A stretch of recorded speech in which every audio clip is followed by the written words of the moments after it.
So what does the ninth question says?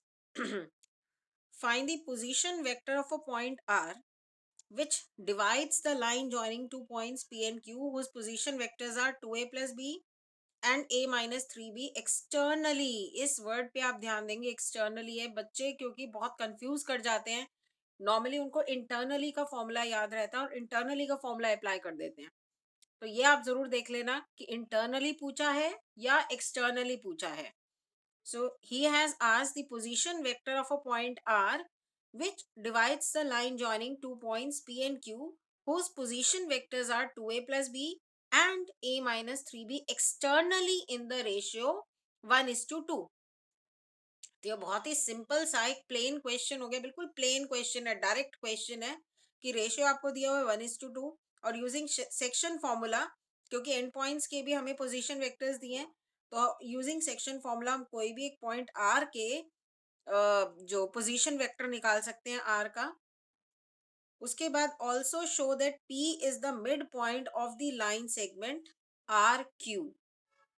ठीक है, चलिए अब वैसे तो एक्सटर्नली का क्वेश्चन है। एक्सटर्नली मतलब क्या होता है कि अगर पी क्यू एक लाइन सेगमेंट है, जैसे पी क्यू एक लाइन सेगमेंट है, तो कोई एक पॉइंट आर इसको 1:2 रेशियो में अगर कट कर रहा है तो आर इस लाइन के ऊपर ही होता है, इस लाइन के ऊपर ही होता है। इसका मतलब होता है इंटरनली। एक्सटर्नली मतलब क्या होता है, कई बार होता है पॉइंट बाहर लाई करते हुए भी उसको 1:2 की रेशियो में डिवाइड कर सकता है। तो अगर पॉइंट पी क्यू के बाहर लाई कर रहा है, कहीं यहाँ लाई कर रहा है जैसे, तो ये हो गया एक्सटर्नली। अब भी ये पॉइंट आर पी क्यू को 1:2 रेशियो में डिवाइड कर रहा है, जैसे P R portion is the one part and Q are portion is the twice part of that. All that doesn't look in the figure, क्योंकि फिगर मैंने एक rough figure बनाई है। ठीक है, तो इस तरीके से ये एक्सटर्नली इसको कट कर रहा है 1:2 रेशियो में। What is the ratio? Ratio is 1:2 and now I have to find out the position vector of R. और हमें दिया क्या है यहाँ पे, P और Q के पोजीशन वेक्टर्स। अब P का पोजीशन वेक्टर दिया है हमें 2a vector plus b vector. Position vector आप समझते हैं कि कोऑर्डिनेट फॉर्म में नहीं दिया है आपको, क्या दिया है, पोजीशन वेक्टर दिया है। कोऑर्डिनेट फॉर्म में दिया हो तो वो अलग चीज हो जाती है, मतलब कंपोनेंट फॉर्म में हो जाता है। ये भी कंपोनेंट फॉर्म में नहीं दिया, क्या दिया है इसका पोजीशन वेक्टर, यानी कि with respect to any origin. Origin मान लो यहाँ पे कहीं पे है, तो ओरिजिन के रिस्पेक्ट में इस P का पोजीशन वेक्टर दिया है। इसी तरीके से Q का पोजीशन वेक्टर दिया है, it is a minus 3b। तो P और Q के पोजीशन वेक्टर्स दिए हैं और आपको R का पोजीशन वेक्टर निकालना है यूजिंग सेक्शन फॉर्मूला। ठीक है, अब आप फटाफट से एक बार सेक्शन फॉर्मूला रिव्यू कर लीजिए। Look into your notes, section formula क्या था और किस तरीके से उसको अप्लाई किया था हमने, क्योंकि तभी आपको समझ में आएगा। ऐसे मैं ही बोलते जाऊंगी तो समझ नहीं आएगा। लुक इनटू द फॉर्मूला, कैसे किया था एक बार, फिर हम करेंगे इसको।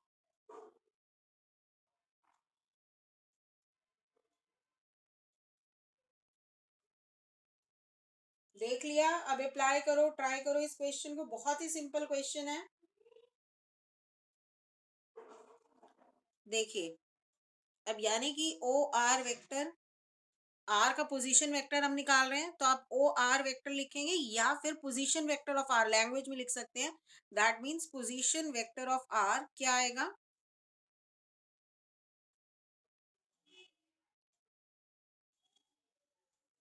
ये क्या आएगा, हम क्या करते हैं, जैसे मान लो 1:2 रेशियो है, P R is one part and Q R is two part. तो मैं सपोजिंग 1:2 रेशियो यहाँ पे ऐसे लिखती हूँ। तो 1 को इस वाले से मल्टीप्लाई करते हैं, 2 को इस वाले से मल्टीप्लाई करते हैं और नीचे आता है रेशियो का सम। ठीक है, तो उसके अकॉर्डिंग आपका क्या हो जाएगा, 1:a-3b। और उसके बाद बच्चों करो, एक सेकेंड करो।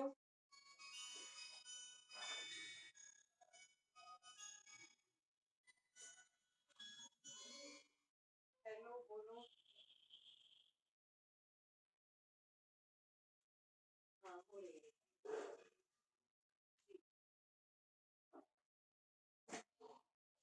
चलो बच्चों, यहाँ पे देखो, ये एक चीज हमने यहाँ पे इसको उल्टा लिखना है। टू टाइम्स ऑफ 2a+b, पहले ये वाला आता है ना वेक्टर हमेशा। तो 2 टाइम्स पहले, क्योंकि हमें इस चीज का ध्यान रखना है कौन सा पहले आएगा, क्योंकि एक्सटर्नली तो बीच में माइनस साइन आएगा, तो पहले ये नहीं आएगा, इससे पहले आएगा 2 टाइम्स ऑफ। ये चीज ध्यान रखना, पहले 2 टाइम्स ऑफ 2a+b आएगा, फिर -1 टाइम्स ऑफ दिस आएगा अपॉन 2 - 1। ठीक है ना। अगर पहले 2 टाइम्स और फिर 1 टाइम्स वाला कर रहे हो तो नीचे 2 - 1 आएगा। नीचे 1 - 2 कर रहे हो तो पहले 1 टाइम्स वाला आएगा, फिर 2 टाइम्स वाला आएगा। ये चीज ध्यान रखनी है बस।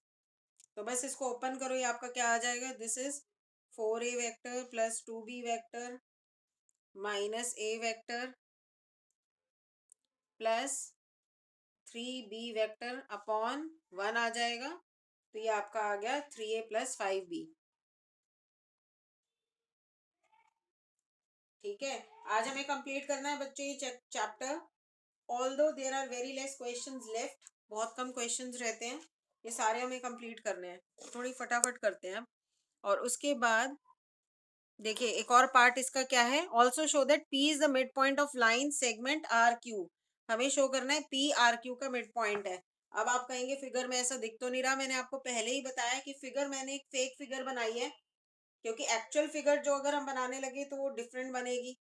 ठीक है, अब P को हमें आर क्यू का मिड पॉइंट दिखाना है, तो कैसे दिखाओगे। जो आर के हमने पोजीशन वेक्टर निकाला है, जो आर का पोजीशन वेक्टर निकाला है, क्या निकाला है, क्या निकल के आया हमारा, यहाँ लिख देते हैं हम 3a+5b। तो हम चेक कर लेते हैं, हमें चेक करना है P इन दोनों का मिड पॉइंट है, तो इन दोनों का सम करके डिवाइड बाय 2 करके ये आ जाना चाहिए। ठीक है, तो पोजीशन वेक्टर ऑफ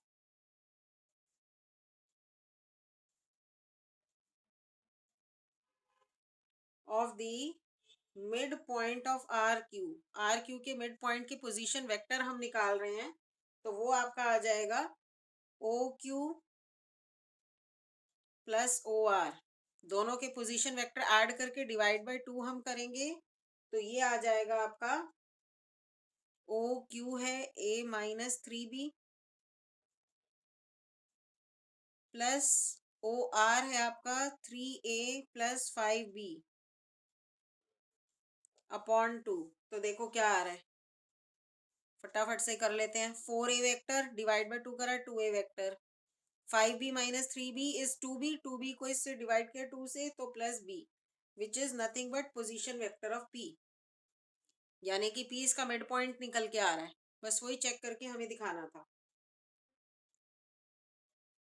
ठीक है बच्चों, चलो, तो आसान ही क्वेश्चंस है इसके, मिसलेनियस के मुश्किल क्वेश्चंस नहीं है ज्यादा।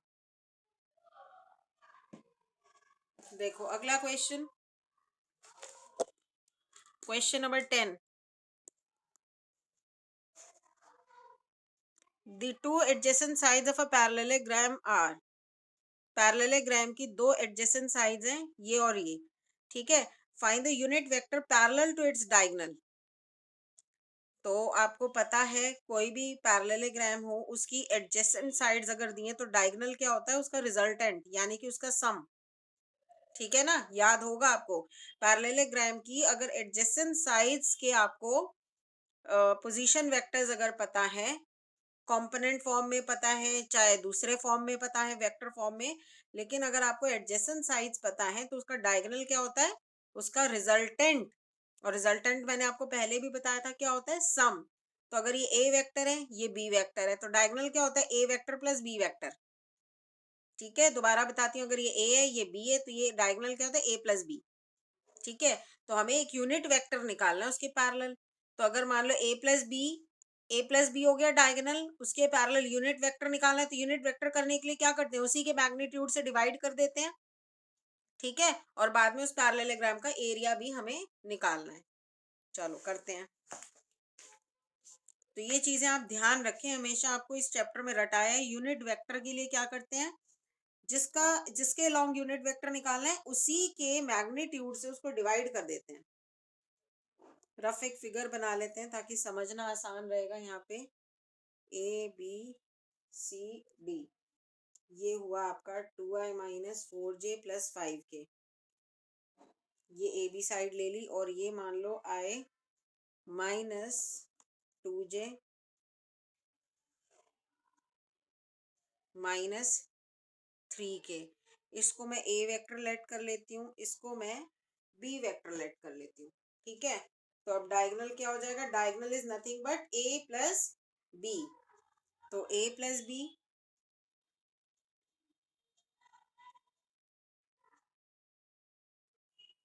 diagonal of a parallelogram is given by a plus b। दोनों को प्लस कर लेंगे बच्चों। I am adding them directly. 2i plus I component wise add करते हैं ना, तो डायरेक्टली मैं आंसर लिख रही हूँ 3i, फिर ये माइनस 6j हो जाएगा, फिर प्लस 2k। ठीक है, फिर यूनिट वेक्टर निकालना है इसके पैरेलल। तो आपको क्या बताया था कैसे करते हैं?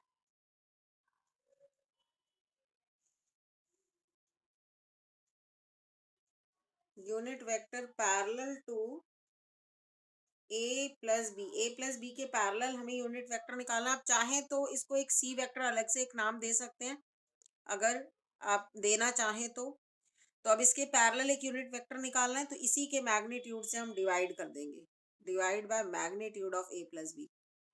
ठीक है, और पहले ए प्लस बी वेक्टर जो भी है वो लिखेंगे 3i minus 6j plus 2k, और इसी का मैग्नीट्यूड, मैग्नीट्यूड कैसे निकालते हैं? रूट के अंदर उसके स्केलर कंपोनेंट्स का स्क्वायर का सम। करो, इसको करो आगे। फिर इस पैरेललोग्राम का एरिया भी निकालना है।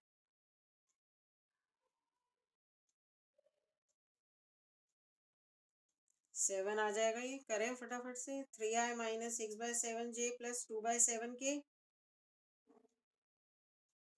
बीच बीच में मैं आपको टाइम दे देती हूँ ताकि सोचने का टाइम मिले। ठीक है, ये हो गया unit vector parallel to diagonal. Diagonal होता है ए प्लस बी। ठीक है, अब सेकंड पार्ट एरिया निकालना है। एरिया ऑफ अ पैरेललोग्राम क्या होता है? फॉर्मूला ही है ये तो बस, magnitude of A cross B. A cross B का मैग्नीट्यूड। तो पहले ए क्रॉस बी निकालेंगे। ए क्रॉस बी कैसे निकालते हैं? ये सब याद होना चाहिए बच्चों। ए क्रॉस बी अगर कंपोनेंट फॉर्म में अगर हमें दी हो, ये ए है और ऊपर इससे बी है, अगर ये कंपोनेंट फॉर्म में दिए हैं तो हम उसका क्रॉस कैसे निकालते हैं? मैट्रिक्स फॉर्म में। ठीक है, तो निकालिए। आई जे के मैट्रिक्स के अंदर लिखा। अब ए क्रॉस बी है तो पहले ए के ही कंपोनेंट्स लिखेंगे। ए के कंपोनेंट्स क्या है? 2 माइनस 4 5। फिर बी के कंपोनेंट्स 1 माइनस 2 और 3 माइनस 3। ठीक है, चलो अब करो इसका क्रॉस प्रोडक्ट निकालो। फिर उसका मैग्नीट्यूड निकालना है, जो भी यहाँ पे वेक्टर आएगा उसका मैग्नीट्यूड निकालना है। करो, कंप्लीट करो।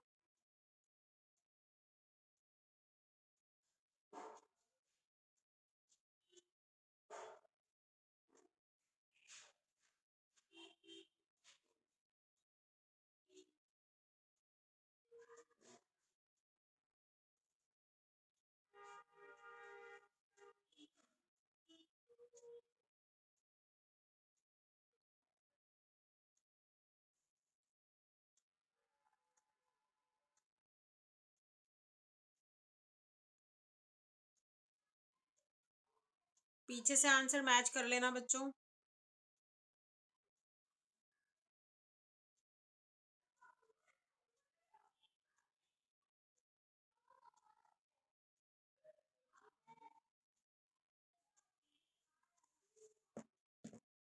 चलो हो गया होगा, आगे करते हैं। Question number 11। मैं चल रही हूँ आगे, जिसका नहीं हुआ वो बाद में कंप्लीट कर लेना। Question number 11। Show that the direction cosines of a vector equally inclined to the axis OX, OY and OZ are these plus minus 1 by root through 1 by root 3। तीनों केसेस के लिए तो हमें डायरेक्शन कोसाइंस निकालने। Condition क्या दी हुई? Vector is equally inclined to the three axes. जो भी वेक्टर जिसके आप डायरेक्शन कोसाइंस निकालना चाहते हो, वो तीनों axis O X, O Y और ओ जेड के साथ इक्वल एंगल बना रहा है। ठीक है, वो एंगल हम ले लेते हैं अल्फा। फिर हमें उसके डायरेक्शन कोसाइंस निकालने हैं। देखो बच्चों, इस टाइप के क्वेश्चन इस चैप्टर में ना बहुत सारे हैं। इक्वल एंगल है तो डायरेक्शन कोसाइंस यही होते हैं, रट जाता है। ऑब्वियस सी बात है कि यही होंगे। अभी ऑब्वियस सी बात क्यों है, क्योंकि अभी आप देखोगे कैलकुलेशन में साफ पता चल जाता है। और इसी के ऊपर ना बहुत सारे क्वेश्चंस आप देखेंगे, यही चीज मतलब घुमा फिरा के बहुत सारे क्वेश्चंस में पूछी हुई है। तो ये चीज ना आप याद ही कर लो कि कोई वेक्टर है, अगर वो तीनों एक्सिस के साथ इक्वल एंगल बना रहा है तो उसके डायरेक्शन कोसाइंस ये होते हैं +-1/√3, 1/√3 एंड 1/√3। ठीक है, क्योंकि 1 मार्क या 2 मार्क के क्वेश्चन में ज्यादा इंपॉर्टेंट हो जाता है ये। चलो अब मैं करके बताती हूँ। Let that angle be alpha, let that angle be alpha. तो डायरेक्शन कोसाइंस क्या होते हैं, एक बार मैं रफली आपको एक्सप्लेन कर देती हूँ दोबारा से। भाई मान लो ये ओ एक्स हो गया, ये ओ वाई हो गया, ये ओ जेड हो गया। ठीक है, बीच में कोई वेक्टर हो गया, ये मान लो ओपी वेक्टर है। तो ये तीनों एक्सिस के साथ डायरेक्शन कोसाइंस हमने क्या क्या करे थे कि कोई भी वेक्टर है, पहले तो वो तीनों एक्सिस के साथ कुछ ना कुछ एंगल बना रहा है। ओ एक्स के साथ मान लो अल्फा बना रहा है, ओ वाई के साथ बीटा बना रहा है, ओ जेड के साथ गामा बना रहा है। फिर डायरेक्शन कोसाइंस क्या होते थे, उन एंगल्स के ऊपर कॉस लग जाता है। तो alpha, beta, gamma were angle of inclinations. फिर इनके ऊपर कॉस लग जाता है, cos alpha, cos beta, cos gamma. These were direction cosines, right. These were the direction cosines. इन्हीं को ही हमने एल, एम और एन नाम दिया था और एक प्रॉपर्टी करी थी कि इनके स्क्वायर का सम 1 होता है। ठीक है, तो आप अगर नोट्स में दोबारा जाके देखेंगे तो आपको याद आ जाएगा कि ये जो डायरेक्शन कोसाइंस होते हैं, इनके स्क्वायर का सम आता है 1। ठीक है, चलो अब ये था बेसिक कंसेप्ट डायरेक्शन कोसाइन का, मैंने आपको एक बार दोबारा एक्सप्लेन कर दिया। अब देखिए यहाँ पे तो वो कह रहा है वो वेक्टर तीनों एक्सिस के साथ सेम ही एंगल बना रहा है। Let me take that angle be alpha. ठीक है, अब वो आप कुछ भी ले सकते हो, आप थीटा भी ले सकते हो, जो आपको पसंद हो सिंबल। अब वो तीनों एक्सिस के साथ डायरेक्शन कोसाइंस हो जाएंगे ये। ठीक है, तो डायरेक्शन कोसाइंस कॉस अल्फा ये होंगे। अब इसकी प्रॉपर्टी हम लगाते हैं कि कॉस स्क्वायर अल्फा, इन तीनों के स्क्वायर का sum that should come out to be equal to 1। ये हो गया 1, तो यहां से मेरे पास आ गया 3 cos square alpha is equals to 1। This implies my cos square alpha is 1/3। That means cos alpha is nothing but 1 by ±1/√3।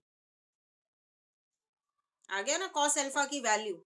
आप कहेंगे यहाँ पे डायरेक्शन कोसाइंस हमारे आ चुके थे जब हमने एंगल ऑफ इंक्लिनेशन अल्फा लिया। तो डायरेक्शन कोसाइंस cos अल्फा हमें पता चल गए थे, लेकिन उसने इनकी वैल्यू भी पूछी। cos अल्फा की वैल्यू क्या निकल के आएगी, तो हम यूजिंग दैट प्रॉपर्टी की square sum of the square of direction cosines is always equal to 1, वो प्रॉपर्टी यूज करके हमने cos अल्फा की वैल्यू भी निकाली कि तीनों डायरेक्शन कोसाइंस आपके 1/√3 होंगे। ठीक है, तो यहाँ पे हमने ये प्रॉपर्टी यूज करी। ये प्रॉपर्टी याद रखेंगे कि sum of square of direction cosines that is equal to 1, right. चलिए अब हमारी एक्सरसाइज थोड़े से नेक्स्ट लेवल पे जा रही है। आई am not squaring you people. Next level मतलब ये नहीं होता है कि टफ होने जा रही है हमारी एक्सरसाइज, ऐसा कुछ नहीं है। बस थोड़े से इंपॉर्टेंट क्वेश्चंस आ रहे हैं, थोड़ा सा ज्यादा समझने की जरूरत है। देखो क्वेश्चन नंबर 12। यस, ए वेक्टर दिया हुआ है, बी वेक्टर दिया हुआ है, सी वेक्टर दिया हुआ है, यानी कि कैलकुलेटिव क्वेश्चन है। ठीक है, काफी सारे वेक्टर्स दिए हुए, 3 वेक्टर्स दिए हुए हैं। हमें करना क्या है, एक और वेक्टर निकालना है हमें। फाइंड अ वेक्टर, उस वेक्टर का नाम दे दिया डी वेक्टर। तो 3 वेक्टर हमें दिए हुए हैं और हमें एक वेक्टर निकालना है। कैसा वेक्टर निकालना है, which is perpendicular to both A and B. ठीक है, ये 3 वेक्टर्स हमें दिए हुए हैं, ए, बी और सी। तो हमें एक vector, fourth vector D vector निकालना है such that it is perpendicular to A and B. Moreover एक और कंडीशन दी हुई है, सी डॉट डी इज 15। ठीक है, अब ये सी और डी का डॉट प्रोडक्ट 15 दिया हुआ है, इसका मतलब यही निकल के आता है कि सी और डी भी परपेंडिकुलर है। ठीक है, मतलब से तो हमें खैर कोई फर्क नहीं पड़ेगा, यहाँ पे सिर्फ यही चीज यूज करनी है हमें। यहाँ पे सी डॉट डी इज, जो इनका डॉट प्रोडक्ट है वो 15 है। अच्छा सॉरी, 15 है, 0 नहीं है। 0 होता तो परपेंडिकुलर होता। ठीक है, तो डॉट प्रोडक्ट हमें 15 दिया हुआ, सो दे आर नॉट परपेंडिकुलर। अगर 0 होता तो परपेंडिकुलर होता, दे आर नॉट परपेंडिकुलर। कुछ वैल्यू दी हुई है इसके डॉट प्रोडक्ट। अब ये क्वेश्चन देखो, दो तरीके हैं सोचने के, दो तरीके से आप ये क्वेश्चन सोच सकते हो, दो तरीके हैं इसके करने के। तो एक तो तरीका देखो, एक तरीका मैं आपको वर्बली एक्सप्लेन कर देती हूँ और एक तरीका मैं आपको करके दिखा देती हूँ। तो पहले वर्बली की बारी है। ये कहता है D vector perpendicular to both A and B. ऐसा वेक्टर जो दो वेक्टर्स के परपेंडिकुलर हो, एक बारी में ही दो वेक्टर्स के परपेंडिकुलर हो, वो क्या होता है? क्रॉस प्रोडक्ट होता है ना उनका, क्योंकि क्रॉस प्रोडक्ट ही ऐसा होता है जो दोनों के परपेंडिकुलर है। अब मान लो ए है और बी है, इन दोनों के परपेंडिकुलर कौन सा होगा? ए क्रॉस बी। तो डी उसके पैरेलल होगा। ठीक है, मैं आपको थोड़ा सा ना ये वर्बली वाला जो मैं एक्सप्लेन कर रही हूँ ना, थोड़ा सा बना के बताती हूँ, आपको थोड़ा समझ में आएगा अच्छे से। ए वेक्टर और बी वेक्टर है मान लो। कैसे बनाएं? ऐसे बना लेते हैं, ये मान लो ए वेक्टर है, ये बी वेक्टर है। ठीक है, तो ए क्रॉस बी क्या होता है? एक ऐसा वेक्टर जो दोनों के परपेंडिकुलर है, यानी कि वो कुछ ऐसा बन जाता है। मतलब ये देखो, एक 3D फिगर है, तो आप समझ पा रहे हो कि इसको एक प्लेन पेपर पे बनाना बड़ा मुश्किल है, लेकिन आप समझ लीजिए कि मैं क्या बताना चाह रही हूँ। ये हुआ ए क्रॉस बी, और ये ए क्रॉस बी क्या है? ये ए के भी परपेंडिकुलर और बी के भी परपेंडिकुलर है। So it is a vector which is perpendicular to both the vectors A and B. ये मान लो फ्लोर पे है, ए और बी फ्लोर पे है और ये उसके परपेंडिकुलर हो गया। ठीक है, तो हमें एक डी वेक्टर चाहिए, हमें भी ऐसा ही कुछ चाहिए, हमें भी डी वेक्टर चाहिए जो इन दोनों का परपेंडिकुलर हो। तो डी वेक्टर, हम ये तो नहीं कह सकते ना वो डी वेक्टर यही होगा, इसके पैरेलल भी हो सकता है। तो डी वेक्टर कुछ ऐसा होगा जो कि इसके पैरेलल होगा। कई बनाए इसके पैरेलल ऐसा ही, ये हुआ डी वेक्टर। तो कोई वेक्टर पैरेलल है तो लीनियर कॉम्बिनेशन होगा ना। तो D vector is lambda times of A cross B. एक ये कंडीशन लेके और एक हमें दी हुई है कि सी डॉट डी इज 15, ये दोनों लेके आप फिर डी वेक्टर निकाल सकते हो। ठीक है, क्योंकि ए क्रॉस बी आप निकाल लोगे, उसमें लैम्डा टाइम्स कर लोगे, फिर सी डॉट डी कर लोगे और 15 लेके फिर आपका डी वेक्टर आ जाएगा। अब मैं ये जो आएगा कैसे, मुझे पता है बहुत सारे बच्चे ये सोच रहे होंगे, वो क्योंकि ये मेथड मैं आपको करा ही नहीं रही तो ज़्यादा डीप में जाने की जरूरत नहीं है, वो अपने आप दिमाग लगा लेना। और किसी को ये वाला मेथड पूछना हो तो बाद में पूछ लेना, मैंने मतलब मेन चीज़ एक्सप्लेन कर दी है इसकी। ठीक है, बाकी बस ये कैलकुलेशंस है, इसमें तो बस कैलकुलेशंस छुपी हुई है, कैलकुलेट करना है, डी वेक्टर आ जाएगा। अब मैं दूसरा बता रही हूँ। ठीक है, दूसरे के लिए भी कंसेप्ट समझो। वो कहता है D vector is perpendicular to A vector and B vector, दोनों के परपेंडिकुलर है। यहाँ पे लिख देती हूँ, दूसरा मेथड है D vector is perpendicular to A vector, D vector is perpendicular to B vector. जो सारी कंडीशंस है मैं लिख देती हूँ। और हमें दिया हुआ है C vector dot D vector is given to be 15। ठीक है, ठीक है, चलो। अब ये ए वेक्टर दिया हुआ है, बी वेक्टर दिया हुआ है, यहाँ पे सी वेक्टर दिया हुआ है, तीनों कंडीशंस में डी वेक्टर तो हमें चाहिए ही है ना। तो हम डी वेक्टर को कुछ ले लेते हैं, हमें डी वेक्टर को हमें लेट करना पड़ेगा। डी वेक्टर को ले लेते हैं एक्स आई, ऐसे ही होगा ना, कंपोनेंट फॉर्म में ले लेते हैं, आई आई कैप के साथ, जे कैप के साथ और के कैप के साथ। तो एक्स वाई और जेड ये हम ले लेते हैं। अब हमें क्या करना है, एक्स वाई जेड निकालने हैं ना, ये आ गया तो मेरा डी वेक्टर आ गया। ठीक है, तो अब एक एक करके कंडीशन लेते हैं। पहली कंडीशन कि डी ए के परपेंडिकुलर है, डी ए के परपेंडिकुलर होगा तो डी डॉट ए 0 होगा, ए डॉट डी भी आप 0 ले सकते हो, एक ही बात है, क्योंकि डॉट प्रोडक्ट होता है कॉम्यूटेटिव। ठीक है, तो यहाँ लिखूं पहले ए vector, B vector, C vector. ए हो गया ये आसान मेथड है, मतलब ये समझना भी आसान रहेगा आपको। दूसरा भी इसलिए बता दिया क्योंकि वेक्टर चैप्टर ऐसा है कि आपको हर एक तरह की नॉलेज होनी चाहिए। बच्चे पूछते हैं मैम फिर आसान ही कराते, दूसरा क्यों बताया? दूसरा बस वर्बली एक्सप्लेन कर दिया। अब चलो, डी ए बी सी सब है, एक एक करके कंडीशन लगाते हैं। पहले ये D is perpendicular to A vector, यानी डी और ए का डॉट प्रोडक्ट। डॉट प्रोडक्ट कैसे करते हैं? Component wise. तो x इंटू वन एक्स हो गया, प्लस 4y प्लस 2z। इसको फर्स्ट इक्वेशन ले लो, that is equal to 0।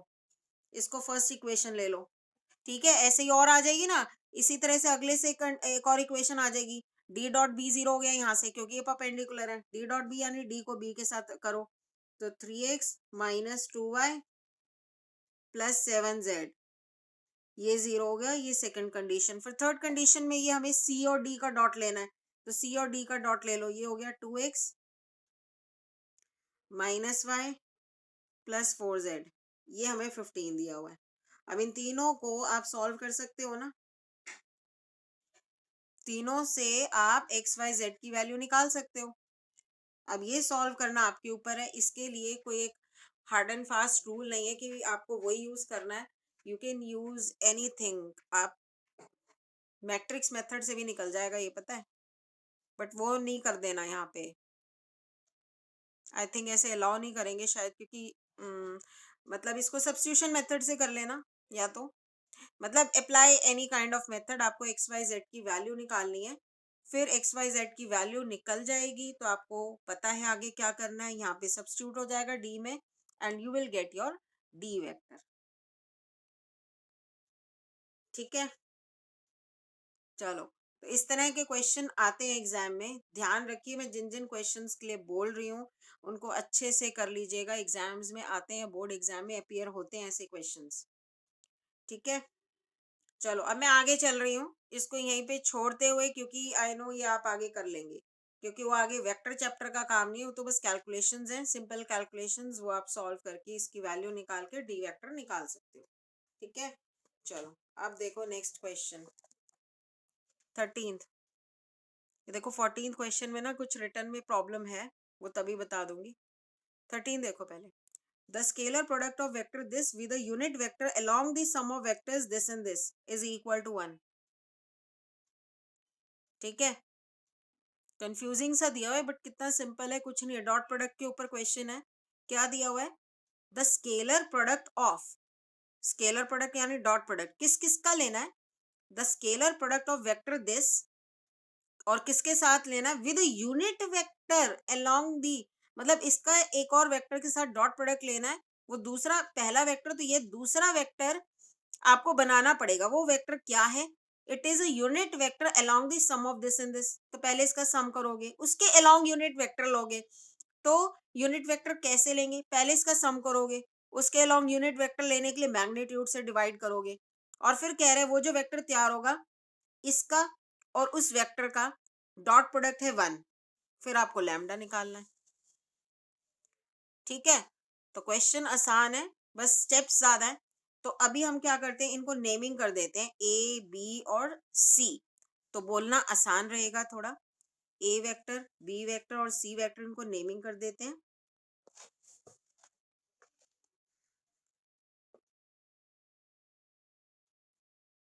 Late A vector is equals to I, पहला वेक्टर जो, हम इसको ले लेते हैं। बी वेक्टर ले लेते हैं 2i plus 4j minus 5k, और सी वेक्टर ले लेते हैं लैम्डा आई प्लस 2j प्लस 3k। अब इन दोनों के अलोंग, इन दोनों के सम के अलोंग यूनिट वेक्टर लेना है, उसका और ए का डॉट प्रोडक्ट हमें 1 दिया हुआ है। तो पहले इसका सम कर लेते हैं,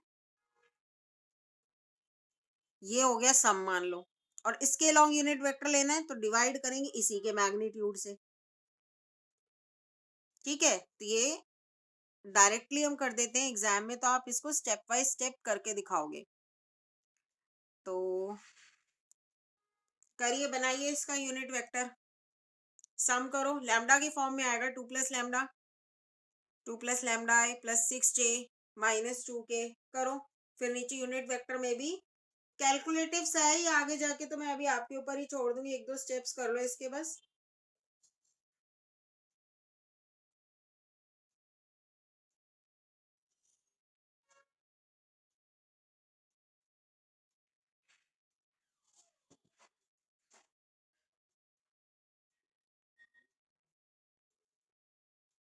-2k अपॉन रूट के अंदर 2 प्लस लैम्डा का स्क्वायर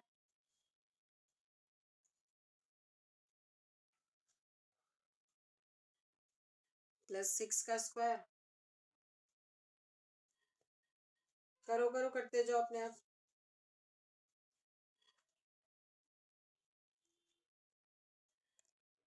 प्लस -2 का स्क्वायर।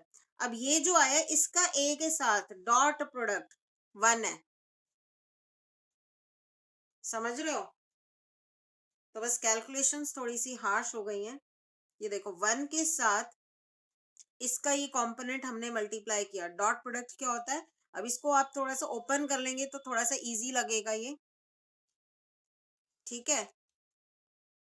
कर लेंगे बच्चों। फिर 1 इंटू दिस, फिर 1 इंटू दिस, फिर 1 इंटू दिस, इसका कंपोनेंट कंपोनेंट वाइज बना लेना। इसको भी पहले, इसको भी पहले कंपोनेंट वाइज बना लेना। फिर दोनों के ए और इसके डॉट प्रोडक्ट के लिए हम कंपोनेंट वाइज इनको मल्टीप्लाई करके इक्वल टू 1 कर देंगे। लो मैं कर ही देती हूँ, 2 मिनट लगेगा।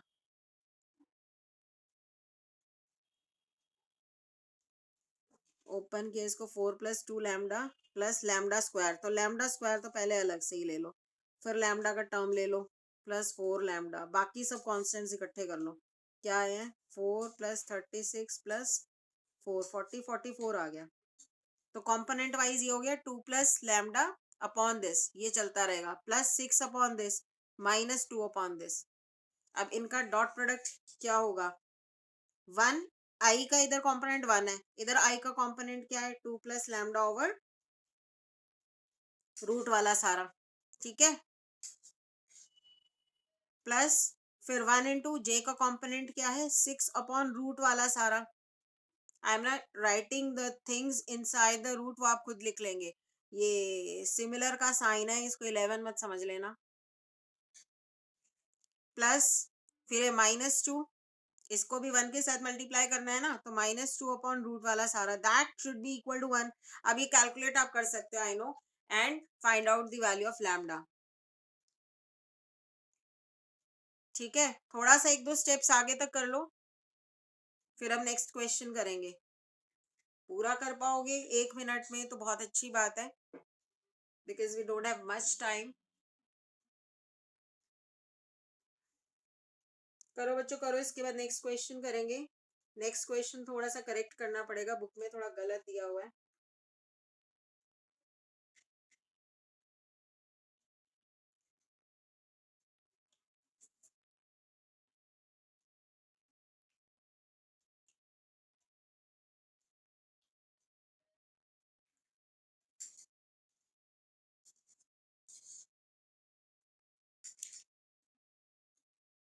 चलो नेक्स्ट क्वेश्चन करते हैं।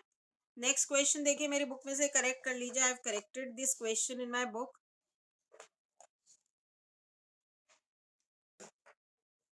If A B C are mutually perpendicular vectors of equal magnitudes, देखिए इस लाइन में दो बातें छुपी हैं। मैथ्स में हर एक बात इंपॉर्टेंट है, हर एक वर्ड की इंपॉर्टेंस है। क्या बात छुपी है? Mutually perpendicular, A B and C are mutually perpendicular. क्या मतलब हुआ? आपस में परपेंडिकुलर है। ए बी के परपेंडिकुलर है, बी सी के परपेंडिकुलर है, सी ए के परपेंडिकुलर है, right? After that of equal magnitudes, यानी कि ए का मैग्नीट्यूड, बी का मैग्नीट्यूड और सी का magnitude they are equal. Now show that the vector, ये बुक में थोड़ा सा ऊपर वाले क्वेश्चन का पार्ट यहाँ पे मिक्सअप कर दिया है, जो कि मेरी बुक में, I don't know whether it's in your book और नॉट, बट जिसकी बुक में ऐसा है वो करेक्ट कर लीजिए। तो हमें क्या शो करना है? Show that the vector A plus B plus C, इन तीनों का sum that is equally inclined to A B and C. ये बॉक्स के अंदर ये करेक्ट है, खाली आपको ये कट करना है, C dot D is equals to 15, ये कट करके आपको A plus B plus C लिखना है, ठीक है? तो हमें दिखाना है कि A प्लस बी प्लस सी, भाई ये तो आपस में म्यूचुअली परपेंडिकुलर है, A B and C. Now what we have to show, if they are mutually perpendicular to each other, then A plus B plus C, ये जो वेक्टर निकल के आता है, तीनों का सम करके जो वेक्टर निकल के आता है वो A B C के साथ इक्वली इंक्लाइंड है. समझ रहे हो? इक्वली इंक्लाइंड मतलब क्या हुआ कि उनके बीच का एंगल सेम है, ये दिखाना है. अब आप चाहते हैं अगर इसकी मैं एक रफ फिगर बना के दिखाऊं तो बना के दिखाते हैं, just to imagine the question की क्वेश्चन है क्या. क्वेश्चन ये लॉजिकल सा क्वेश्चन है, कैलकुलेटिव क्वेश्चन नहीं है. लॉजिकल क्वेश्चन होते हुए इसमें काफी कुछ कैलकुलेट करना पड़ेगा जो कि हमारा अल्फा बीटा और इनके टर्म्स में चलेगा.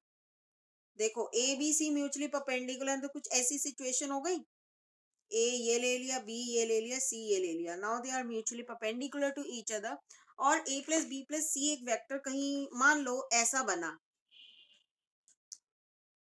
तो what does the question says, we have to prove that a plus b plus c is equally inclined to three of the vectors a b and c. ये वेक्टर a के साथ same angle बना रहा है जो कि वो b और c के साथ बना रहा है. ठीक है, this is the thing which you have to show, right.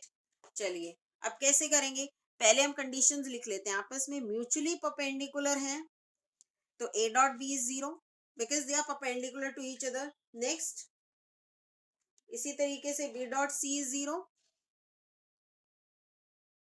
फिर c dot a is zero. ठीक है, और इनका मैग्नीट्यूड इक्वल है, तो जो let us collect all the things which are given, फिर उन्हीं से ही हम रिजल्ट निकालेंगे. चलो अब ये चीजें दी हुई हैं देखिए हमें. ठीक है, mutually perpendicular, so we get these three conditions. After that their magnitude are same, तो ये हो गया. ठीक है, अब a plus B plus C, supposingly angle A vector के साथ थीटा वन एंगल बना रहा है, बी वेक्टर के साथ थीटा टू बना रहा है और सी वेक्टर के साथ थीटा थ्री बना रहा है. अभी तो हम अलग अलग मान के चल रहे हैं ना, फिर हम शो करेंगे कि ये तीनों सेम है. ठीक है, चलिए अब पहले ए वेक्टर के साथ अगर थीटा वन एंगल बना रहा है, तो देखिए यहाँ पे एंगल बिटवीन टू वेक्टर्स की बात हो रही है, तो वो फॉर्मूला यूज होगा. एंगल बिटवीन टू वेक्टर्स क्या होता है, कॉस थीटा. और एंगल पहले ए वेक्टर के साथ थीटा वन है, तो कॉस थीटा वन, ये ए वेक्टर के साथ है, बी वेक्टर के साथ है, सी वेक्टर के साथ है. तो थीटा वन एंगल अगर ए वेक्टर के साथ है तो इनका डॉट प्रोडक्ट ऊपर आएगा. ऐसे ही करते हैं ना, जिन दो वेक्टर्स के बीच में एंगल निकालना होता है उनका डॉट प्रोडक्ट ऊपर आता है और नीचे क्या आता है, दोनों का मैग्नीट्यूड. तो magnitude of A plus B plus C dot magnitude of A. ठीक है, अब इस न्यूमरेटर को हम ओपन करेंगे. न्यूमरेटर को देखिए ओपन करेंगे तो ए डॉट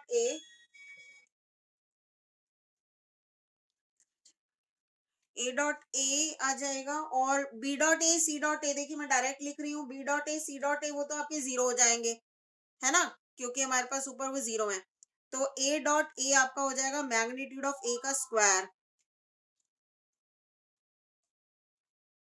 बाकी चीज मैं एज इट इज लिख रही हूँ. देखिए एक मैग्नीट्यूड ऑफ ए कट गया, तो magnitude of A upon magnitude of A plus B plus C हो जाएगा.